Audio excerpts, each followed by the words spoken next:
Hello!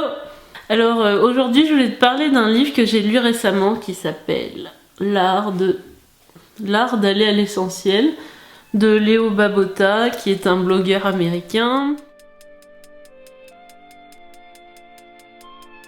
C'est un livre qui est sorti il y a déjà un petit moment et enfin moi je l'avais pas lu parce que je croyais que c'était encore un redit, l'art de l'essentiel, je sais plus, de Dominique Lauro, ou un mix de Dominique Lauro et Marie Kondo, la magie du rangement, tu vois. Donc je me suis dit bon, encore un livre où on nous apprend à plier les vêtements, tout ça. Bon, j'ai dit c'est peut-être pas pour moi.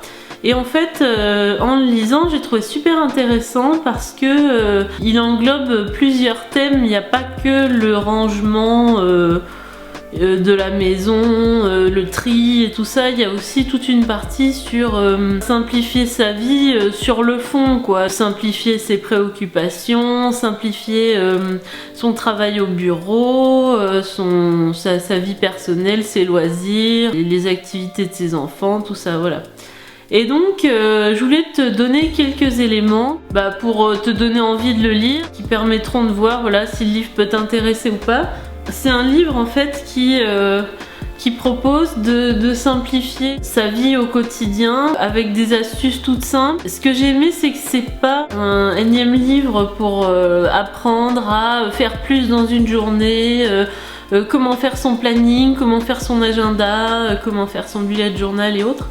C'est un livre, il n'y a pas de remède extraordinaire en fait, juste des astuces. Et la base, le principe fondateur du livre, c'est justement, au lieu d'accumuler les tâches et enfin de les organiser de façon à en faire le plus possible, là c'est de restreindre le nombre de tâches. Donc moi j'ai trouvé ça super intéressant. Premièrement, par rapport aux mails et internet, donc il propose tout simplement de consulter ses mails une ou deux fois par jour, donc ça c'est classique, hein, ça va pas trop te surprendre.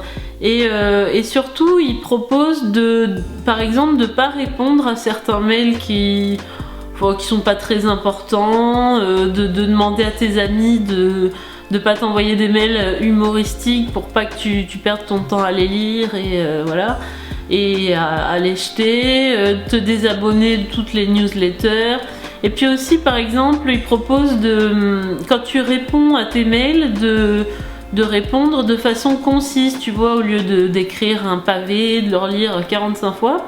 Lui il propose d'écrire 5-6 lignes pour chaque mail, voilà. Pour quand tu recherches sur internet, de noter tout ce que tu as à chercher et de regrouper, de te prévoir une période dans la journée. Tu vas faire tes recherches et te fixer une limite de temps. Par exemple, tu te dis j'ai tel travail à faire précisément et je vais me délimiter une période de, je sais pas, 30 minutes, 1 heure, où je pourrais faire ces choses-là. Voilà. Pour les mails, c'est la même chose, hein. Tu peux te limiter le nombre de fois où tu vas aller les voir, et tu peux te limiter aussi le temps que tu vas passer à répondre, parce que évidemment, hein, la loi de Parkinson, plus t'as de temps, plus tu vas occuper ce temps avec les mêmes tâches. J'espère que je vais pas trop mélanger les pinceaux, parce qu'en ce moment je suis en train de lire Hate That Frog de Brian Tracy. Les idées sont quand même se recoupent pas mal. Alors ensuite, dans l'idée d'aller à l'essentiel, il propose de choisir des tâches parmi toutes celles que tu as à faire. Le principe, c'est de choisir les tâches qui auront le plus d'impact sur le long terme. L'auteur propose d'en choisir 3, de laisser tomber les autres, puisque c'est un peu la loi de Pareto. Il y a 20% de ce que tu fais qui apporte 80% de résultats, et il y a 80% de ce que tu fais qui fait pas avancer ta vie. Donc par exemple, d'identifier vraiment quelles sont tes priorités professionnellement, personnellement. Tout peut s'interroger de la même manière, et ensuite à toi de mettre en place un planning avec les actions à mener pour aboutir à ce projet. Voilà. Parmi ce qu'il propose, c'est de faire une chose à la fois. Quand tu fais 10 trucs en même temps, tu écoutes de la musique, que tu lis en même temps, que tu fais un travail, en fait, ce qu'il explique, c'est que Tu peux pas mobiliser ta concentration sur 2 ou 3 tâches en même temps. Si tu fais une chose et que tu essayes d'en faire une autre, ton cerveau va naviguer entre les deux. Il sera jamais aussi productif que quand tu vas choisir une seule tâche et l'accomplir jusqu'au bout. Ça concerne aussi les personnes qui se font un emploi du temps, qui vont se faire 1 heure de ci, 1 heure de ça. Bah non, c'est pas forcément le moyen le plus efficace de travailler. Alors pour ce qui est du planning de ta journée, au lieu de te faire une to-do list de 50 trucs à faire, il te propose de te fixer un objectif dans la journée. Il faut bien distinguer aussi la différence entre un objectif et une tâche. Tu vois, un objectif c'est un but. J'en sais rien, qu'est-ce qu'il peut y avoir comme objectif? Avoir une maison propre, tu vois. Et donc ta tâche, ça sera passer l'aspirateur, faire la vaisselle, ranger, tout ça. Te fixer un objectif important et t'y tenir. Une journée c'est court, hein, tu vas pas pouvoir mener 10 objectifs en même temps. Donc l'intérêt c'est que tu puisses te concentrer sur un seul objectif et ainsi avancer. Pour tout ce qui est des mêmes familles de tâches, donc par exemple les emails, le courrier, le tri, les coups de fil. Donc il propose de faire tout en une seule fois. Tu peux te réserver une demi-journée dans ta semaine pour faire tes courses, 2 heures pour passer tes appels les uns après les autres. Comme ça tu seras déjà dans ta bonne énergie. Donc par exemple si tu fais des vidéos sur YouTube, tu peux te prendre 2 heures pour faire 2-3 vidéos, comme ça t'as pas besoin de ressortir ta caméra.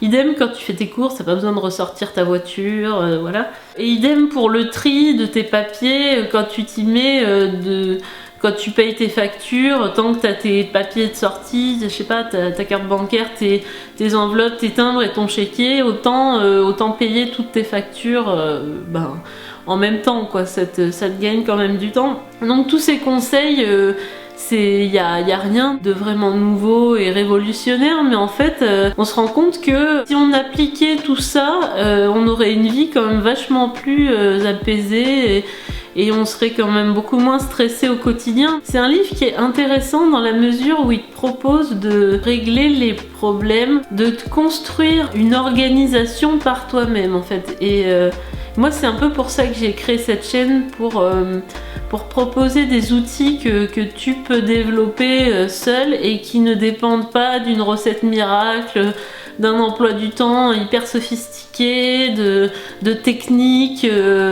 hyper abouties. Non, ce qui compte c'est la simplicité, tu vois, c'est de faire des choses simples et de pouvoir les faire au quotidien. Donc par exemple, lui propose comme outil pour noter tes idées, de prendre un carnet, un petit carnet, j'ai pas le mien ici, mais un petit carnet tout bête que tu gardes avec toi où tu notes tes recherches internet, tes objectifs, tes préoccupations, quelque chose qui n'est pas forcément organisé et tes courses, voilà, et qui te permet de garder le fil de tes idées. Donc je trouve que c'est particulièrement intelligent. Moi je le fais déjà, donc voilà, c'est un outil qui marche. Alors ensuite, par rapport au classement, donc il propose de faire un classement très simple avec une corbeille pour mettre le courrier qui arrive, toutes les factures par exemple. Et il propose de trier cette corbeille tous les jours, de faire les choses vraiment au fur et à mesure et de jeter des choses le plus possible. Déjà pour le tri, il y a beaucoup de papiers qui peuvent être stockés sur un ordi, donc il n'y a pas besoin forcément de garder des montagnes de papier. Évidemment, pas trop imprimer de choses, tu peux d'ailleurs prendre des notes dans ton carnet par exemple. C'est important déjà de pas trop avoir accumulé de papier. Pour tout ce qui est organisation des rendez-vous, tout ça, donc lui il propose d'utiliser Gcal, qui est Google Calendrier, qui permet d'être accessible à tout moment si tu as une connexion internet. Ça te permet de suivre tes activités avec le fil qui baisse petit à petit. Il propose aussi de prévoir du temps entre chaque tâche et entre chaque rendez-vous, parce que souvent on est stressé à cause des horaires et du fait que ce qu'on a à faire prend finalement beaucoup plus de temps que ce qu'on avait prévu. C'est important aussi de savoir prendre le temps, un peu plus de temps Si t'as un rendez-vous qui dure une demi-heure, voilà, prendre 3/4 d'heure, parce qu'il y a toujours des choses imprévues qui arrivent, qui font qu'on est en retard et qu'on roule vite justement et qu'on prend des risques pour rien. Dans la simplification des tâches, il y a aussi la simplification des occupations, réduire ses obligations, réduire ses engagements, apprendre à dire non. Peut-être que le problème vient du fait qu'on a trop d'engagements et qu'on s'est engagé volontairement dans trop de projets qui nous intéresseront peut-être pas, qui nous apporteront peut-être pas sur le long terme, donc prendre le temps aussi d'évaluer ce qui est important pour soi. Par exemple, moi ce qui est important pour moi c'est faire du sport, d'aller dehors, de profiter de la nature. Donc je sais que dans ma journée je vais me réserver un créneau pour ça et que peut-être qu'il y a d'autres choses que je pourrais éliminer. Si tu vas moins sur internet, que tu passes peut-être moins de temps au téléphone, moins de temps à répondre à tes mails et à relire les pavés de 50 lignes que tu as écrits, peut-être que tu auras du temps pour te consacrer à des projets qui te paraissent importants pour toi.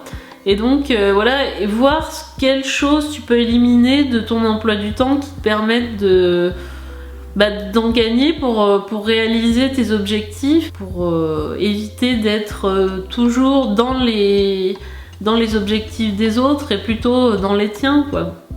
Bon alors après il y a toute une partie, se créer une routine, routine matinale, routine du soir, donc c'est un peu Miracle Morning aussi après, de méditer, faire du sport.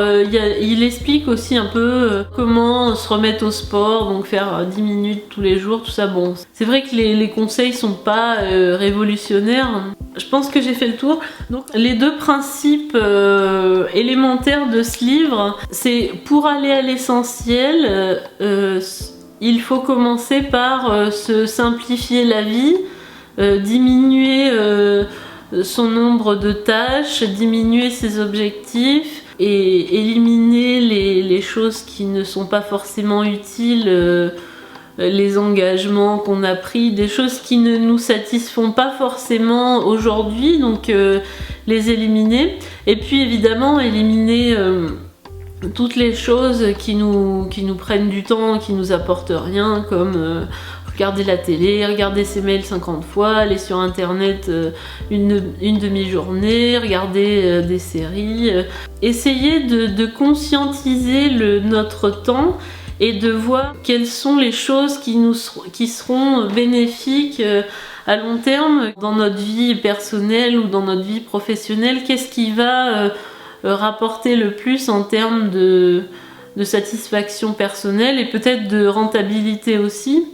Et puis donc essayer d'éliminer un maximum de distractions, éliminer un maximum de désordre dans la maison, de rendre sa vie plus simple dans la forme, et aussi se défaire un peu de l'emprise de l'urgence, se défaire de l'emprise des autres aussi finalement, ne pas systématiquement être joignable, se garder une partie pour soi. Par exemple, oui, la routine matinale c'est un bon exemple pour déjà baliser un temps où on n'est pas joignable, on n'est pas obligé d'être là, de répondre à la minute aux mails qu'on nous envoie et puis aux coups de fil. On n'est pas obligé de passer 3/4 d'heure au téléphone, on n'est pas obligé de faire tout de suite ce que les gens nous ont demandé. Essayer de prendre du recul, voilà, c'est aussi ça, arriver à être détaché par rapport à sa propre vie. Et se libérer un peu de l'emprise de l'urgence et des autres. Voilà. Donc je t'encourage à lire L'art d'aller à l'essentiel de Léo Babauta, qui est un livre vraiment pratique. Si dans l'ensemble les conseils ne sont pas révolutionnaires, il y a plein d'astuces pratiques pour simplifier ta vie, simplifier ta maison, simplifier ton travail. Donc c'est un livre qui m'a beaucoup plu, un classique, voilà, un classique à lire si la vie